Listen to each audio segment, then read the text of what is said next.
Vaevalt, et on Eestis mõni autojuht, kes pole kordagi oma elus lubatud sõidukiirust ületanud. Eks me kõik ole.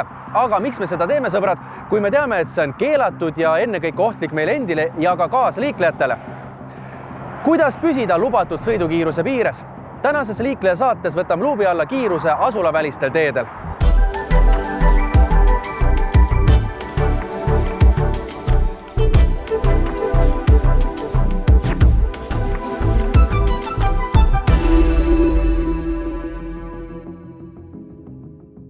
Eestis on suurim lubatud sõidukiirus asulavälisel teel 90 kilomeetrit tunnis.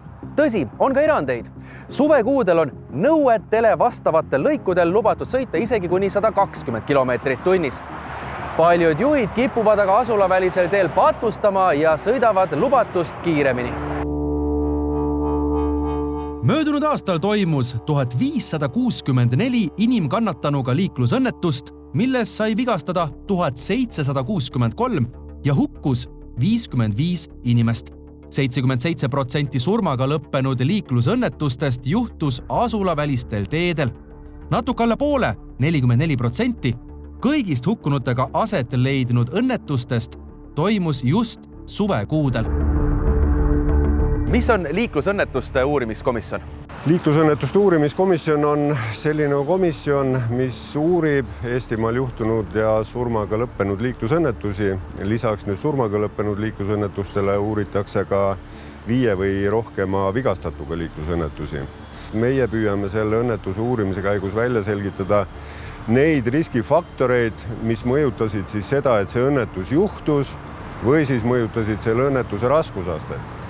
Et see on nagu meie see põhieesmärk ja selle teadmise alusel me saame siis ka mingisuguseid liiklusohutusalaseid tegevusi planeerida. Olge nii kena, tooge näiteid elust enesest. Eks see kiirusega seos on ju erinev.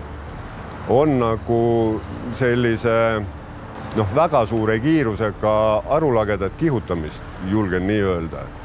Mõned aastad tagasi Kehtnas juunikuu alguses 2 noort meest sõitsid teelt välja puusse BMW tükkideks ja mõlemad said ka surma. Ja seal oli tõepoolest tegemist väga suure kiirusega. Aga on ka teeolude kohta mitte vastavat kiirust. Sellel aastal üks talvine õnnetus oli, kus oli tegemist suure teega, parasjagu kurvilise kohaga, kus oli ka varem õnnetusi juhtunud, seal oli kiirus piiratud ja üks 50-aastane proua märkas kiiruspiirangu märki, vajutas pidurit, kuna autokiirus oli natuke suurem, aga paraku ta vajutas seda pidurit suhteliselt järsult ja kuna tegemist oli talvega ja tegelikult äärmiselt kehvade tee- ja ilmaoludega, sest tuiskas, teel oli kinni sõidetud lund ja tal läks auto käest ära. Kaldus vastassuunavööndisse ja põrkas kokku vastu tulnud teise autoga ja üks inimene hukkus ja 2 said viga. Möödunud aastal sõidukijuhtide seas läbi viidud küsitlusuuringu põhjal järgib Eestis kehtivad kiiruspiirangut linnavahelistel põhiteedel 27% ja väiksematel maanteedel 40% juhtidest. Piirkiirust ületavad kokku lausa 76% sõidukijuhtidest. Raske jalaga juhte püüab politsei, kes aga kahjuks kõikjale ei jõua. Kui palju politsei avastab aastas kihutajaid? Saame öelda päris palju, et kui eelmise aasta numbri vaadata, siis tavajärelevalve käigus tuvastasime üle 31 000 kiirusuletaja. Statsionaarsed kiiruskaamerad fikseerisid 77 000 kiirusuletamist ja mobiilsed kaamerad üle 200 000, et see number on päris suur. Aga see on ju kõigest jäämäe tipp, neid on tõenäoliselt palju rohkem. Jah, kui me ise ju iga päev liikluses osaleme, siis me kõik näeme, et kui kiiresti sõidetakse, kui palju sõidetakse mööda. Et see on päris suur osakaal ja inimesed väga uljalt ja väga meelsasti tahavad kahjuks kiirust ületada. Aga kus kohast läheb piir nii-öelda tähelepanematuse tõttu kiirusuletamise ja tahtliku kiirusuletamise vahel? Ütleks nii, et kui autojuht ületab kiirust, siis see on tahtlik. et igasugune kiiruse ületamine, sõites kas või linnas 50 alas 60-ga, see on ju tahtlik tegu ja teadlik tegu või asulas, väljaspool asulat 90 alas 100-ga, et see on ju teadlik käitumine. Et kõik need ületamised, mina ütleks, et on ikkagi täna tahtlikud teod, et tahtmatus on pigem võib-olla autojuhi enda niisugune väljavabandamise väljend, aga ta on teadlikult ikkagi selle otsuse teinud ja selliselt liikluse sukelda. Näited elust enesest, suurimad kiirused, millega politseil on vahele jäädud? Noh, kui eelmist aastat vaadata, siis kõige markantsemad näited on ikkagi need, kus on ületatud kiirust üle 200 kilomeetri tunnis, et need on ikka päris suured ületamised, et üks oli Narva maanteel, kus sõideti pea üle 220 kilomeetri tunnis, Pärnu maanteel ka kuskil 230 kilomeetri kandis ja Tallinna linnas Pirital üle 200 kilomeetri tunnis, kus üks auto ees sõitis asulas sellise kiirusega, et need on võib-olla eelmise aasta kohta kõige markantsemad näited ja saab öelda ka seda, et kui seal oleks midagi juhtunud, siis need tagajärjed oleks olnud väga rasked. Aga kes on need paadunud kihutajad? Ma arvan, et seda peaks inimene enda käest küsima, kas ta on paadunud kihutaja, et siin öelda, et mees või naine, noor või vana, et eks on juhtunud, aga politsei andmete põhjal võiks sinna alla liigitada selliseid juhte, kes on ikkagi korduvalt kiiruse ületamisega vahele jäänud. Kiirus on liikluses inimeste hukkumist ja vigasaamist enim mõjutav faktor. See on peamiseks teguriks ligikaudu 30% surmaga lõppenud liiklusõnnetuste puhul. Mis juhtub juhiga, kui kiirus liigselt suureneb?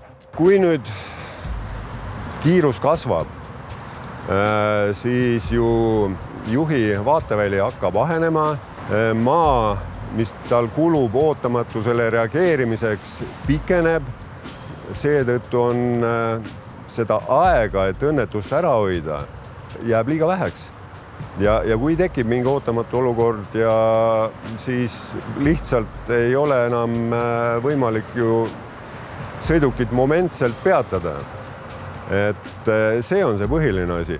Ja teine asi, mis puudutab tagajärgi, on ju see, et see on puhas füüsika, eks ole, et mida suurem kiirus, seda suuremad jõud mõjuvad inimesele ja see teeb need tagajärjed õnnetuse puhul oluliselt raskemaks. Aga miks juhid kihutavad? Tavaliselt öeldakse, et on kiire, et kuskil on vaja kiiremini kohale jõuda. Aga, head roolikeerajad, see ajavõit on ju pea olematu. Näiteks 10 kilomeetri läbimisel on ajavõit võrreldes 70 kilomeetrit tunnis sõites ja 100 kilomeetrit tunnis sõites kõigest 2 minutit ja 57 sekundit. Kuidas mõjutab kiiruse suurenemine peatumisteekonda? Me teeme katse. Ma sõidan 70, 90 ja 100 kilomeetrit tunnis ning vaatan siis, millal ma auto pidama saan. Me asume uuel ja kinnisel teelõigul ning kedagi me siin ohtu ei sea. Esimene katse, kiirus 70 kilomeetrit tunnis ja vaatame siis, kui pikk tuleb minu peatumisteekond. Teine katse, seekord siis kiiruseks 90 kilomeetrit tunnis. Kolmas katse, 100 kilomeetrit tunnis, vaatame, kui pikk on nüüd peatumisteekond. Katsed edukalt läbi viidud kinnisel alal igati ohutult ja millised on siis tulemused? 70 kilomeetrit tunnis kulus minul seismajäämiseks 26 meetrit, 90 kilomeetrit tunnis kulus mul seismajäämiseks 40 meetrit ja 100 kilomeetrit tunnis kiiruse pealt seismajäämiseks kulus minul 56 meetrit. Sirli, kuidas need numbrid teile paistavad? Paistavad väga toredasti. Tegelikult autokoolides ju räägitakse sõiduki peatumisteekonnast ja peatumisteekond, sinna hulka kuulub ka reageerimisteekond. Ehk siis sa ennem reageerisid ja siis hakkasid alles pidurdama.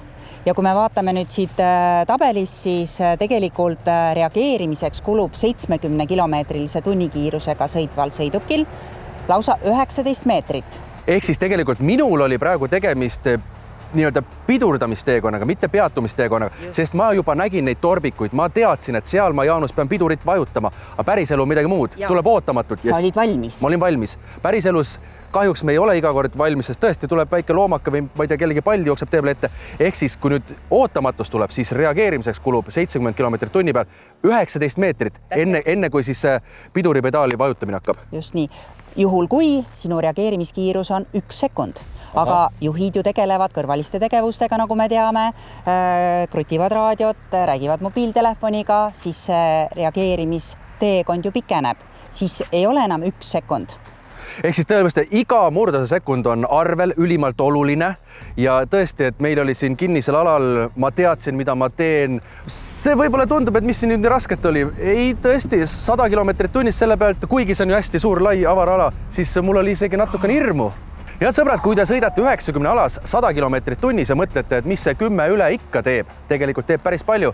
Minu katse praegu tõestas, kui ma vajutasin piduripedaali 90 kilomeetrit tunnis kiirusel ja vajutasin piduripedaali 100 kilomeetrit tunnis kiirusel, siis vahe seismaajamisel oli tervelt 16 meetrit. Ja see on sel juhul, kui ma tean, millal ma vajutan pidurit. Just. Ja kui sa ei tea, millal sa pidurit peaksid vajutama, siis see teekond on oluliselt pikem. Oluliselt pikem ja veel, ega siis 90 alas ei pea ilmtingimata 90 sõitma. Täpselt nii.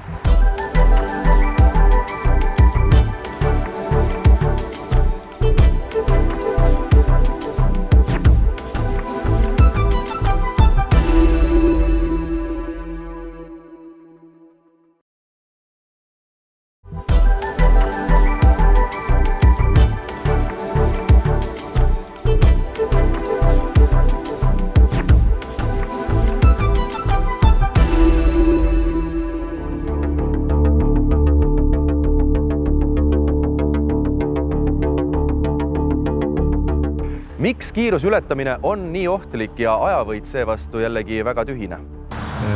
No üldreeglina Eestimaa distantsid on nii väiksed, et erilist ajavõitu siin kihutades ei ole võimalik saavutada.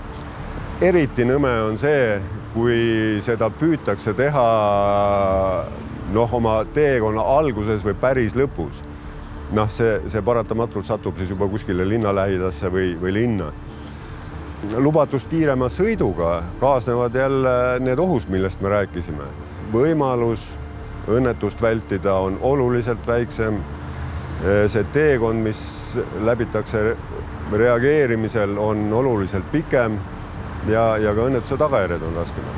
Kui nüüd rääkida ohtlikest manöövritest, siis kahtlemata liikluses on kõige ohtlikum manööver mööda sõit. Mida näebki väga tihti ja mõned on tõesti sellised, et seal on ime, et ei toimu kokkupõrget, et ütlen ausalt, ma ei saa aru nagu inimestest, kes niimoodi teevad. Sa võid küll kindel olla endas, et sa saad hakkama ja mahutad 3 autot kõrvuti sinna tee peale ära, aga sa ei saa ju kunagi kindel olla selles, kes sulle vastu sõidab. Tema ei pruugi olla äss. Ta võib ehmatada ja ta võib-olla ei jõua või ei julge võtta kõrvale teepeenrale. Nii et see on üks ohtlikumaid asju üleüldse Eestimaa liikluses. Kindlasti olete isegi liigeldes märganud, et mõni koht on liikluses ohtlikum kui teine, näiteks mõni ristmik või peateelt mahasõit. Rõõm on aga tõdeda, et igal aastal jääb Eesti teedel liiklusohtlikke kohti aina vähemaks. Kuidas selgitatakse välja ohtlikud kohad ja kes seda teeb? Transpordiametis siis võetakse kogu riigiteede võrgul, tehakse analüüs, vaadatakse liiklusõnnetusi, kus on juhtunud rohkem, ka vaadatakse varakahjuga õnnetusi, põhimõtteliselt tehakse nende analüüs, siis ka analüüsitakse kohti, mis liiklustehniliselt ei vasta enam nendele sagedustele või sõidukiirustele, kus siis võivad olla ohtlikud tingimused nii jalakäijatele kui ka sõidukijuhtidele. Ja neid tuvastatud kohti siis arutab ja üritab leida ohutud lahendusi Transpordiameti liiklusohtlike kohtade töögrupp, kes siis teeb vastavad siis aruteludele, teeb otsused ja määrab ka siis objektide maksumused. Hetkel oleme Harju maakonnas Saustinõmmel, kus on siis äsja valminud või saanud ümberehituse üks järjekordne liiklusohtlik koht. Mis selle koha juures siis oli ohtlik? Probleemiks oli see, et antud ristmikul on ka teeületuskoht ja selle laial alal antud sagedusel tee ületamine oli ohtlik. Ja selleks oligi vaja seda ristmiku ümber ehitada.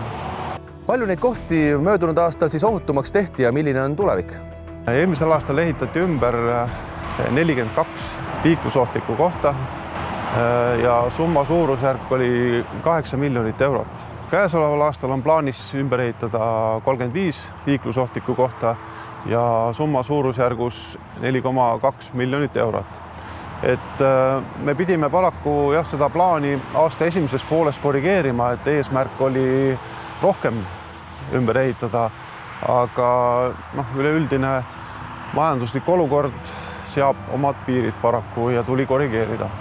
Millest lähtuvalt toimub kiirusjärelevalve planeerimine? Kuidas valitakse need kohad, kus kiirust mõõdetakse? Järelevalve toimub ikkagi analüüsipõhiselt, et lähtuvalt sellest, kus on liiklusõnnetus toimunud, sinna me suuremat tähelepanu pöörame, sama ka kiiruskaameratega, et analüüsipõhiselt paneme välja, kindlasti paneme kiiruskaamerad välja ka tiheda liiklusega maanteedele ja tänavatel, kus tavajärelevalve käigus ei ole võimalik järelevalvet teha ja suurema efekti annab kiiruskaamera ja kindlasti ka asulavälised teed, mitmereaalsed maanteed, kus efektiivsus kiiruskaameral on suurem kui tavajärelevalve käigus ja kindlasti arvestame ka alati hooaegadega, et kas talv või suvi, vastavalt sellele pöörame suuremat tähelepanu ja ei saa märkmata jätta suurüritused, et kui inimesed ikkagi hakkavad liikuma, see tähendab meile ka seda, et tõenäoliselt kui ületatakse kiirust ja sellega me ka kindlasti arvestame. Aga meie teedel on märgata ka mobiilseid kiiruskaameraid. Kuidas need on juhtidele mõjunud ja kas neid võiks ehk isegi rohkem olla? Kindlasti võiks rohkem olla, et elu on näidanud, et kiiruskaamera distsiplineerib. Et kui vaadata eelmise aasta numbreid kiiruse ületamise kohta, kui statsionaarsete kaameratega nii-öelda kiiruse ületajate arv oli 1, ehk siis inimesed teadsid, kus kaamera on ja oskasid seal selle oo maha võtta ja mobiilsete kiiruskaamerate asukoht oli pigem neile üllatus, siis näitabki seda, et nende efektiivsus on hea, inimesed ei oska neid otsida ja tähele panna. Märtsis tõusid Eestis kiiruskaamerate trahvimäärad 3 eurolt 5 eurole. Kas see on kuidagi juhte ka distsiplineerinud? Tahaks loota, aga eks statistikat saame järgmine aasta, kuidas võrreldes selle aastaga on, et pigem ei peaks olema see trahv ainuke mõjutusvahend, et inimesed peaks nagu ise mõtlema, mida ja kuidas nad liikluses käituvad ja endale mõtestama selle kiiruseületuse ohtlikkuse ja kui nad selle on endale selgeks teinud ja sõidavad normaalse kiirusega, siis ma arvan, ei tasuks selle pärast muretseda, kas see trahv on 3 eurot, 5 eurot või tulevikus võib-olla veel suurem. Ei ole ju mingi saladus, et juhid annavad üksteisele märku, vilgutavad tuledega. Mida arvab politsei tulede vilgutamisest? Eks see on ammusest ajast kaasa tulnud asi. Iseenesest oska seda kommenteerida, on see hea või halb. Täna enda seisukohalt öelda, minugi poolestlas vilgutavad, ei ole ju midagi hullu.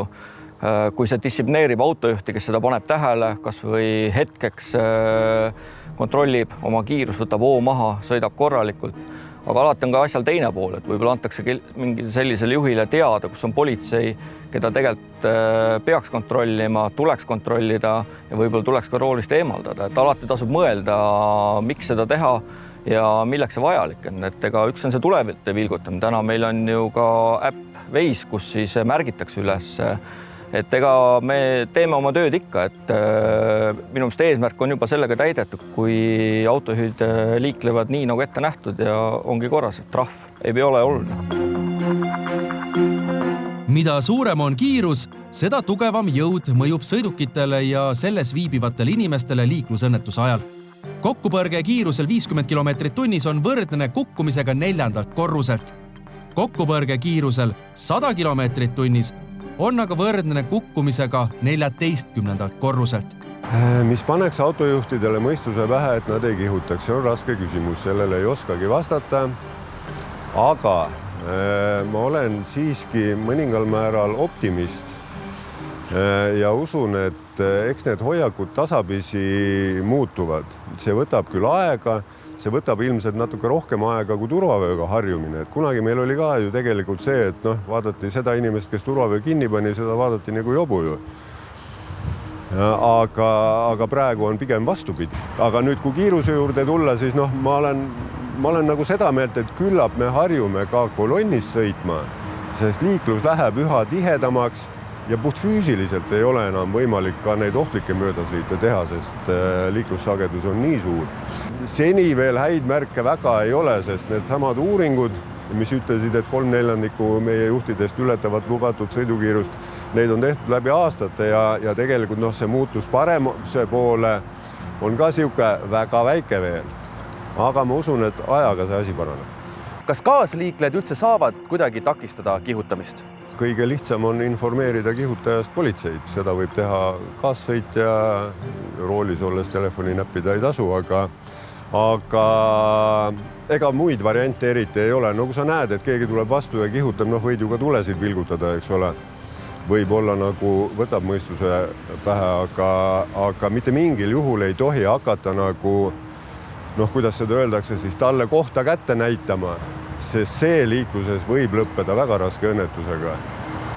Kui ehk kihutava kaasliikleja märkamine polegi nii keeruline, siis kuidas on lood liiklusohtlike kohtadega? Kui juhid sõidavad mööda Eestimaad ringi ja märkavad mõnda ohtlikku kohta, siis kas võib teile nendest teada anda? Jaa, muidugi, et juhid, kes liiklevad, on väga tähelepanelikud ja tublid ja meile on varasemalt väga palju teada antud, kui kuskil on mingisugune probleem või ohtlik koht või teelõik ja loomulikult, et andke sellest meile kindlasti teada, kui te midagi märkate, mis tundub ohtlik.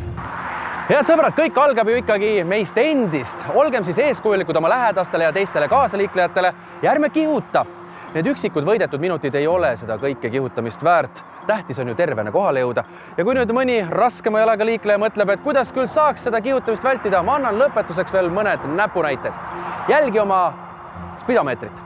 Kui ikkagi läheb üle, siis kergita gaasipedalit jalga. Veel parem pane peale, püsi kiirushoidja ja varu sihtpunkti jõudmiseks piisavalt aega. Siis ei ole ka tahtmist kihutada. Ohutut liiklemist, kõike kaunist. Tšau!